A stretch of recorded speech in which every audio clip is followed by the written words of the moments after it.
Why must it be always your people, man? Always your people are the ones to bring you down. Why? I mean, one car man yang no adani, unoke fonyo one ke wachini.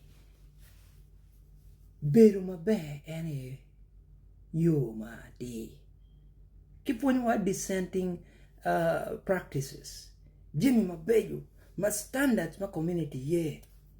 Beyond that kai karuke, yeah, community will punish you or the law will punish you. How can we sit and start talk about people? How can we be there? When more check in a country, Mechiraka trying civilians in military court. Other countries are focusing on nanoni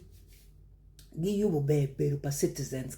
One, we are looking at how can we press Ugandans to the wall? How can we press our people to the wall? Guys,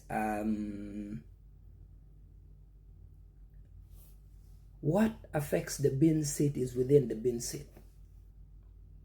And we have become a generation which is so cheap that money can be able to buy the integrity of a person. No matter how much amount of money someone can give you to kill a person, you should never do that. And that money is not going to be enough. The Bible promises us that God will punish you until the third and fourth generation. Can we be men and women who are genuinely working for progress of our different nations, that we will see the example that Ibrahim Traore is setting and we will all embrace across the continent? If there is any single most important thing, is to work for our people.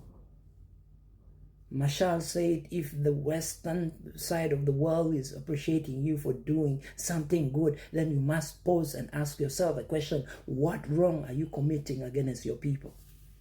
And the 40 days are about the corner. The 40 years is around the corner. And where it will happen, you'll forget the buttons which you should have pressed. Let me share with you from the Bible. I'm sharing with you from the Bible in a story which is popular, story of Joshua and Caleb. The story of Joshua and Caleb is found in Numbers 13 and 14. And what it says is, in 13, chapter 1, Numbers 13, chapter 1, it says, Moses has to send people, the spies, to go to Canaan and be able to explore that land. Moses sends 12 people, each from each tribe, the 12 tribes of Israel. And then, of course, the 10 had a different report. But Joshua and Caleb had a different report altogether. And you must remember that Joshua was a son to Nun, and he is from Ozer. The name of Moses had to give him a name for Joshua. Yeah.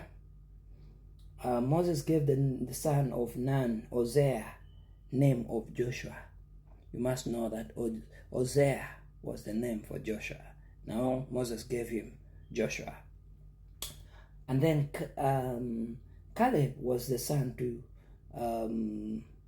Jephunneh. Jephunneh, they were all from the tribe of Judah. So these people went, and 10 had a negative report. And how comes negative report spreads like wildfire? Everybody heard about the negative story. But Joshua and Caleb came and said, that land is beautiful. The land where honey and milk is flowing. And I believe that God can take us there and God will work with us. But was it not true that for 40 years they were wandering in the wilderness, and it was only Caleb and Joshua who made it to the promised land, Canaan? And of course, we see that they were wandering, and all the 10 people who had the negative report, they all perished. Is it not true that we are supposed to always have a positive report? And I'm telling you, we might be wondering right now, I don't know what sort of situation you're going through right now, but if you can remember one thing, let us stay steady fast. Let's go keep on working on the journey. You cannot do everything, but you can do one thing which can impact positively in people's life. Just do that one thing. Yeah? You can do that one thing.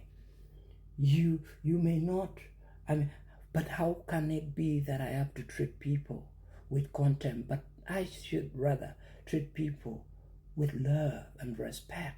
That's something which is far better than even going ahead to judge them and just put them down. No. The world is not designed for good people. And if you cannot find one good person, be one. Just be one. You know? And that's why they have tried series of attacks to try to, eliminate Traore, a man who is working for his people. Let us stand up for the right cause. Let's stand for human dignity. Let's stand for one another. Let us spread the message of hope, the message of peace, that people can live in harmony, that Africans will believe in themselves and they know that they are capable and they are courageous, they are bold, they have everything they need to make this part of the world to work. And I want to be part of that history. Writing the history of Africa, let us be key parts to do the right thing for our continent, for God and my country. I love you guys. The much love from Uganda. Uganda is so a beautiful country, so rich, and that you guys have to visit. Pay a visit to Uganda. We love you guys. We're warm, welcoming people. And if you're in Uganda, you'll feel at home, away from home.